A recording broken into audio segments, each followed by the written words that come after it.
Ladies and gentlemen, if you're looking to remove a background in one of your Figma designs from an image, I'm going to show you exactly how to do this. It's quick and easy, so let's climb straight in.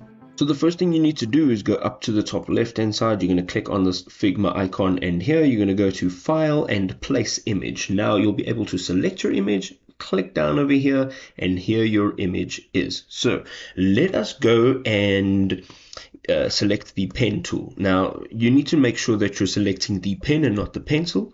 So let's go in over here, and here you're going to start clicking down to create marks and trace out what you would like to keep. And in this case, it's the subject, and we are going to make sure that the background is traced out. We're going to remove it. So let us use Control and to zoom in over here, and let's start tracing our subject.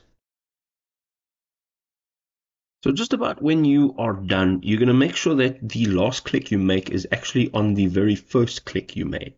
And this will now trace this out. You can also go ahead, and if you can just zoom in on a shoulder, like you can see here, this is off of the image subject. You can actually click down and you can drag over and adjust these lines so that it's a little bit more accurate.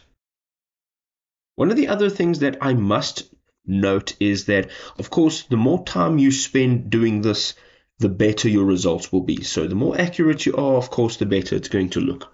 The next thing we're going to do here is go and click on Done. Now, if you go over to the left-hand side, you click on Layers, you will see Vector and your original image, right? So what we need here is the vector to be on the bottom over here.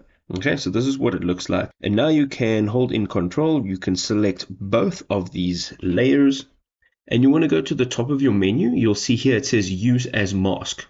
Let's click on this, and you'll see this magic happen. On the right hand side now, simply click Fill, and you have an image without a background.